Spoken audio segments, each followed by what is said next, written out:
Listen, good morning to each of you. We hope and pray all is well with you and with yours. And certainly we're grateful for another day that God has afforded us. He allowed us to wake up, and not just wake up, but he allowed us to get up. And we thank God for that. We're going to get ready to start our service this morning.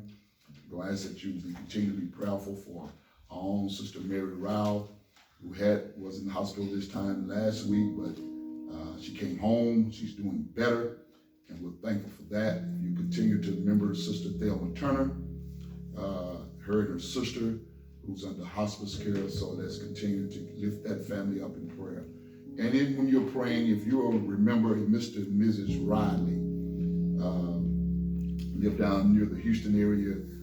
They're dealing with some medical issues, and they're the relatives of our own Sister Wilma Henry. So if you all would lift them up in prayer as well. So we're getting ready to start. We're going to have scripture and prayer by Deacon Gary, followed by a song. And this morning we're going to be blessed by one of our own, Reverend Troy Williams, is going to come, and he's going to challenge us from the Word of God this time. Amen. First off, again, I'd like to say good morning, church family. Good morning. Good morning. And we're not going to prolong this morning. We're going to jump right in. And in that day thou shalt say, O Lord, I will praise thee. Though thou waste anger with me, thine anger is turned away, and thou comfortest me. Behold, God is my salvation. I will trust and not be afraid. For the Lord, even the Lord, is my strength and my song. He has also become my salvation. Therefore, with joy shall ye draw water out of the wells of salvation. And in that day shall ye say, praise the Lord. Call upon his name. Declare his doings among the people. Make mention that his name is exalted. Sing unto the Lord, for he hath done excellent things.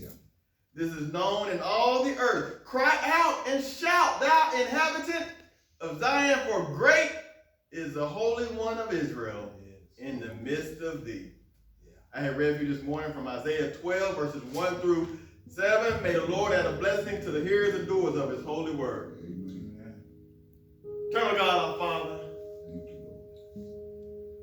we know that you sit on high, Father, and have control of everything. Father, we are just simply thankful to have the opportunity to come and praise you this morning. Like Pastor said, you not only woke us up, you allowed us to have ability of our arms, our limbs, to come and to give you all the praises that you deserve, Father. Well, I know we're going through a week where some people were upset, some people are happy, some people are joyful. But regardless, I'm just thankful simply because who you are and what you do for us as your children, Father. Father, I know some Satan rules this world, Father, but you know we still know that you are in control. And it's only because you allow it to be this way. So we're going to be comforted. We're going to be thankful for where you have us right now. We're not going to complain. We're not going to say, oh, is she going to get better? Because we know this world is not going to get any better, Father. But we know we can continue to pray. We can praise you better. We can lift you up better. We can be thankful for you better. We can learn better. We can preach to our kids better.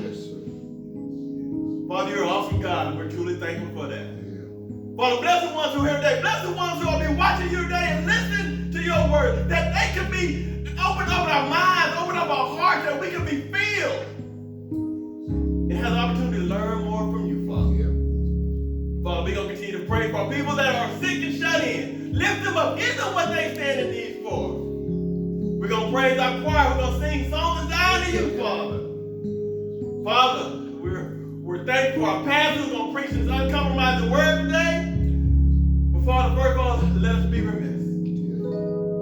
We have that sin that sometimes breaks that loving fellowship we have in you. Please forgive us right now, Father.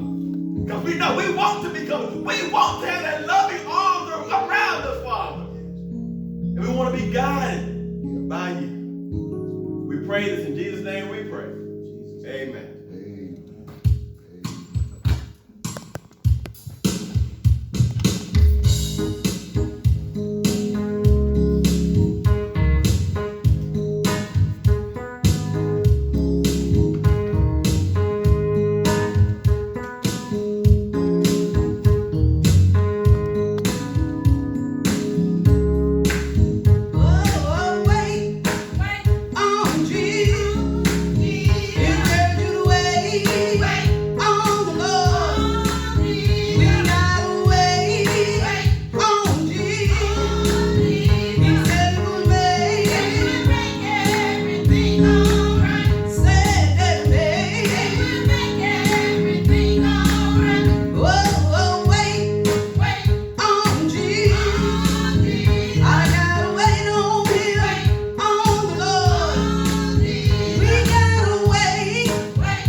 lot of time on preliminaries. The time has been well spent thus far. And I want to first off say thank you for the opportunity. I also want to say thank you to my family for their support. I want to say thank you to my Mount Grove family for their support as well. Turn your Bible to Genesis, chapter 22, verses 2 through 12. That's Genesis chapter 22, verses 2 through 12. And it says,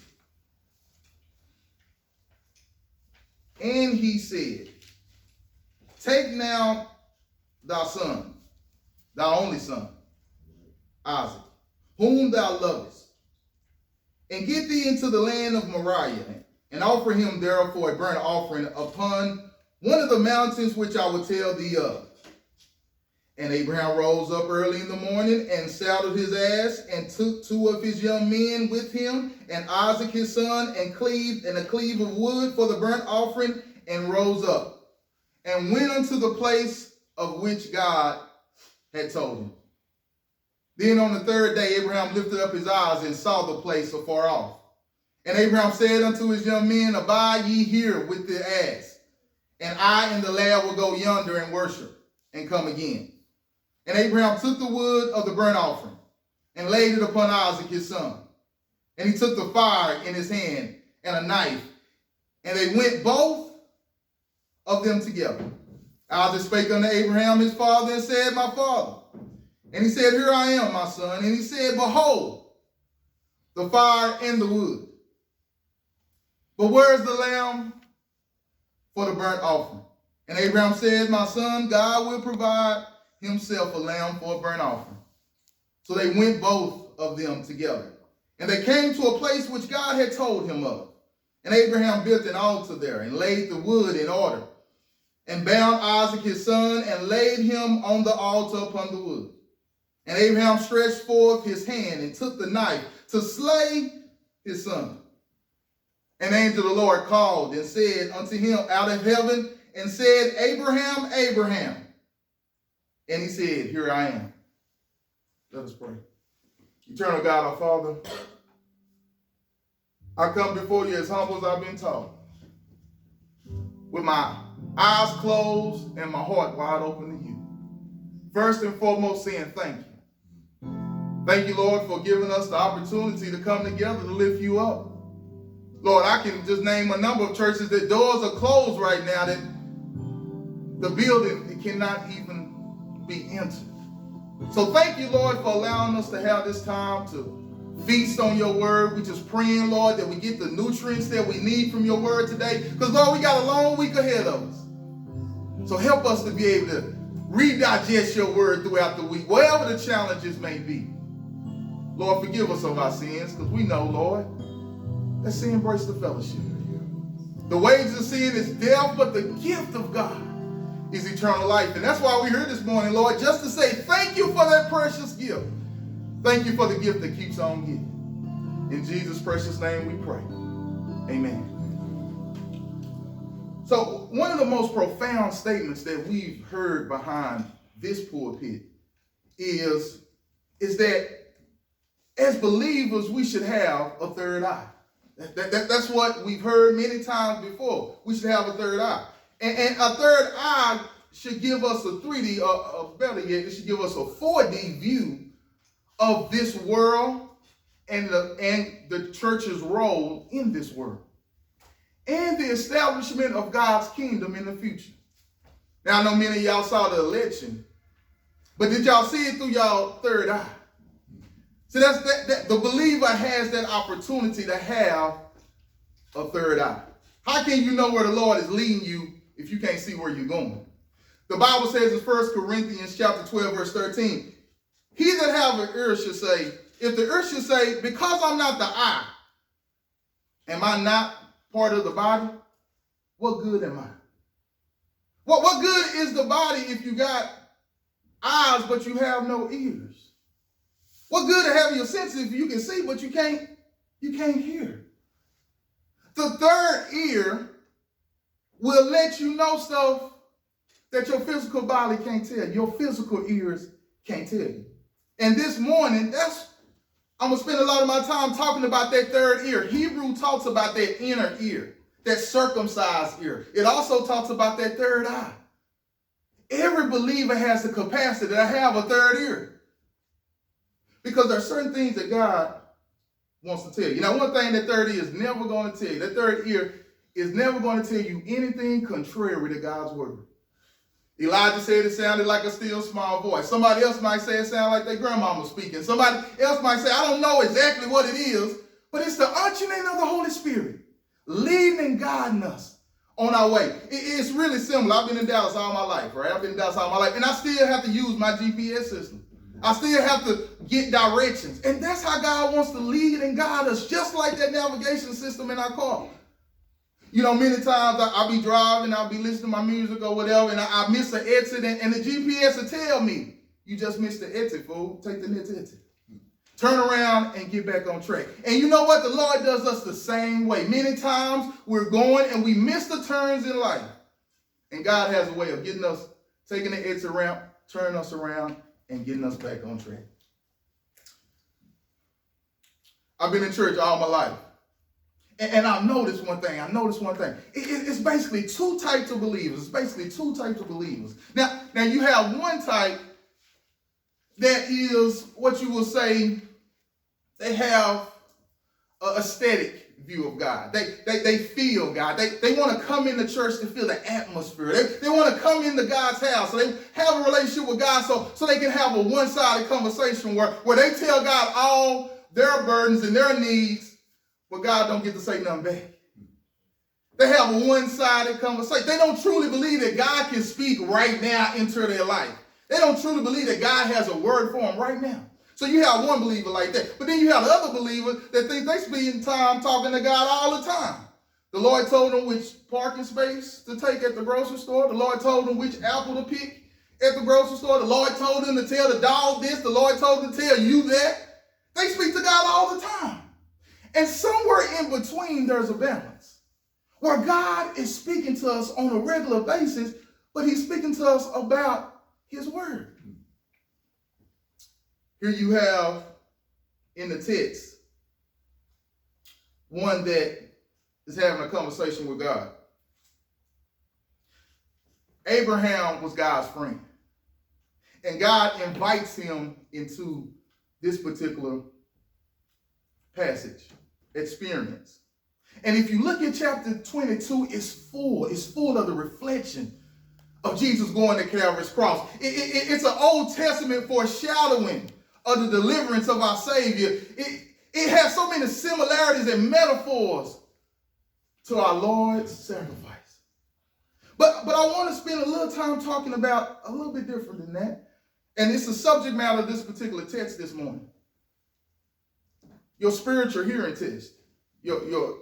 Have you taken your spiritual hearing test? I don't know about y'all, but in school, when I was in elementary, I would have this nurse. She would call me to the nurse's office. And the nurse's office was always white, and they had this, it was always cold in the nurse's office, and they tell you to come in there and sit down, and they had this big old clunky recorder and this big old headphones. They say, sit down, get your headphones on. Okay, when you hear the beat, raise your hand, right hand. If you hear the beat in your left ear, raise your hand on your left hand.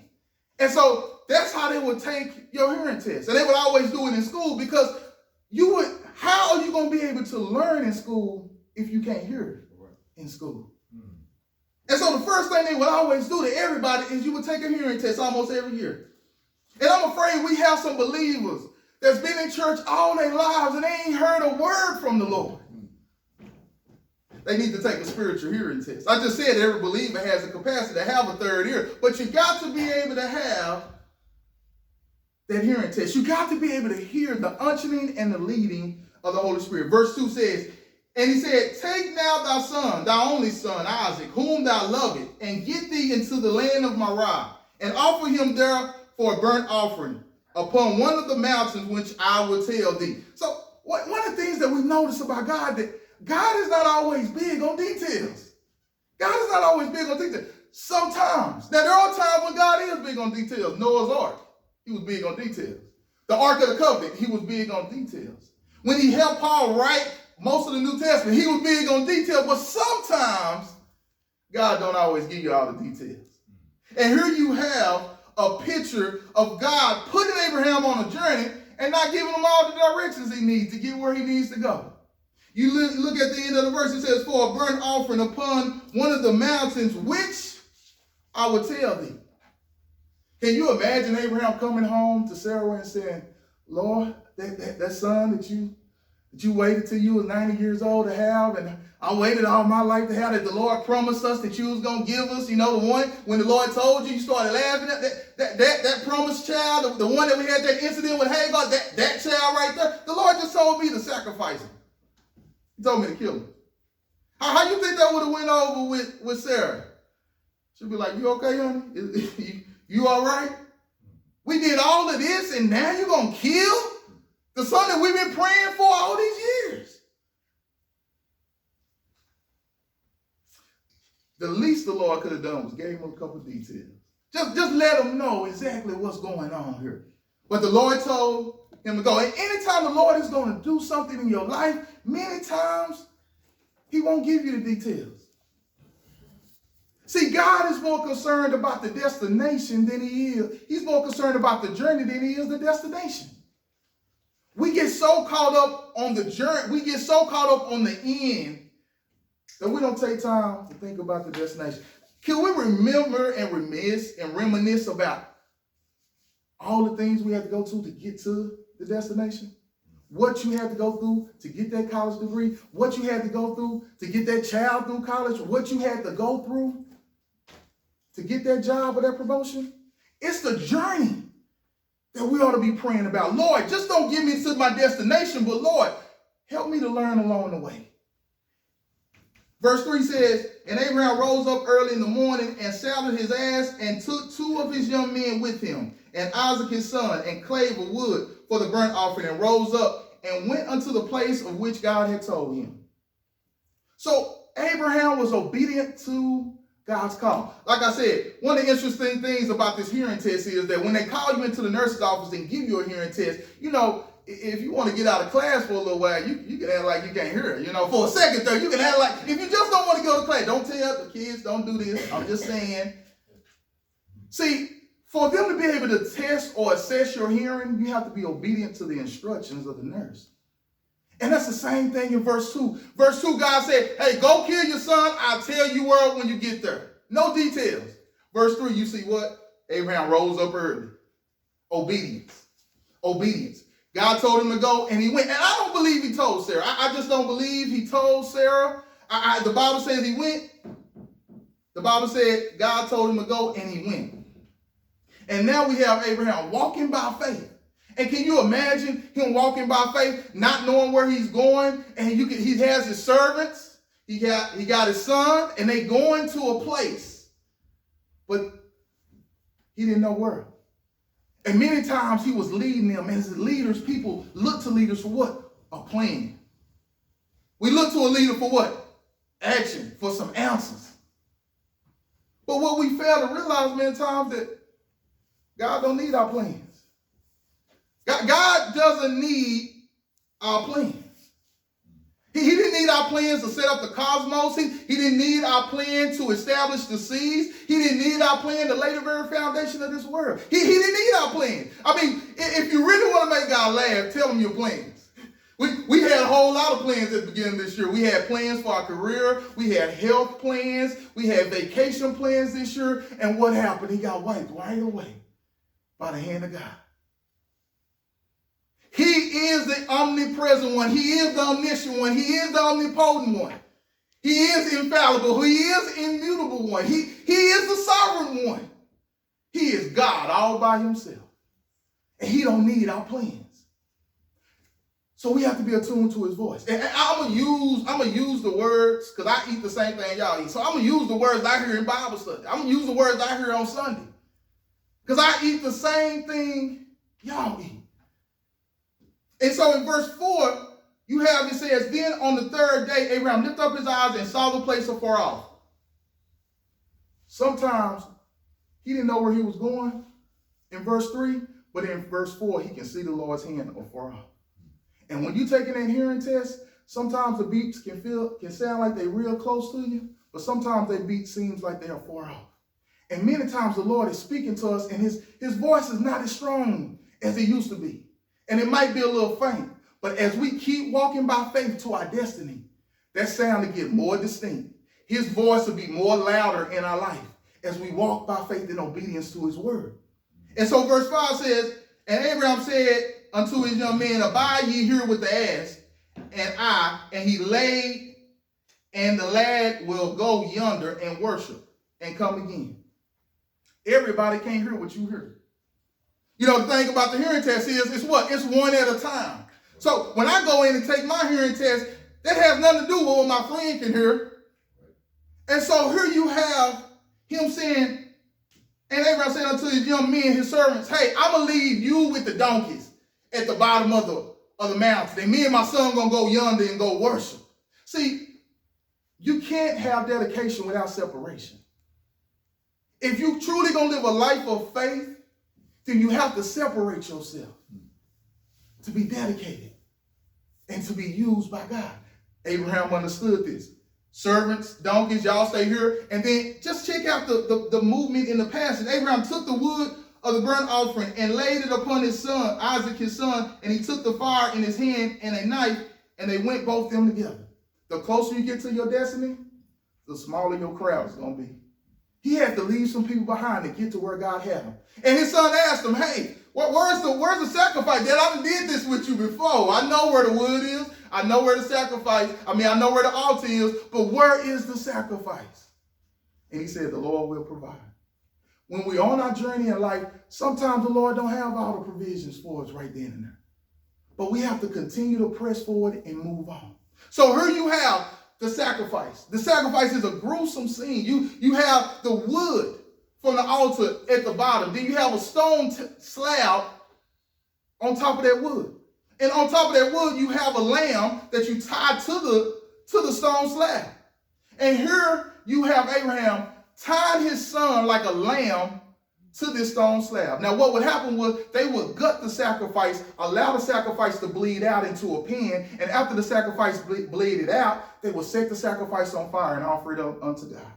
And here you have A-Town. Josephus said he's about 18 to 20 years old, and he was old enough to stand up to his father. But guess what? He didn't. And he is a type of Christ because he was old enough to stand up, but he was obedient enough to submit. And many times that's what we have to do. We have to submit. So here you have Abraham raising his hand, about to sacrifice his son, and God the Father, or the angel of the Lord, which is Jesus Christ. He said, Abraham, Abraham. Many times when we get to God, Abraham was about to kill his future. He was about to kill his dreams because he was operating on past revelation.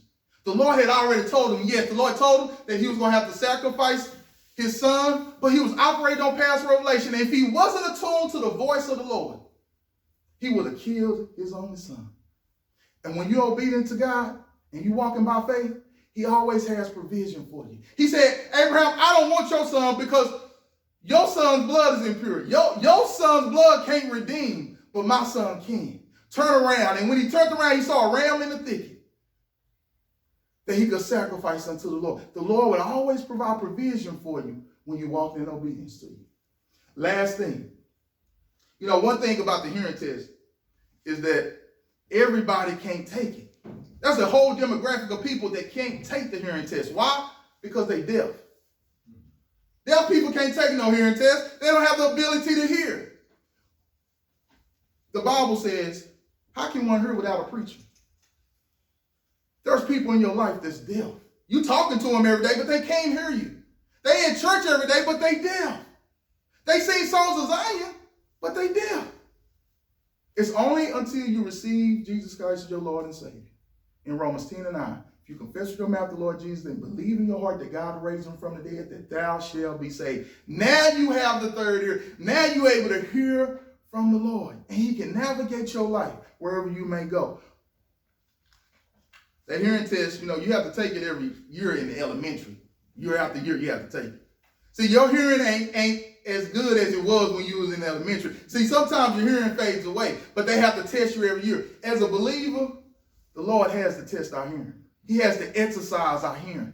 So the more we obey, the more we walk by faith, the more we'll be able to hear from him. God bless you and God keep you.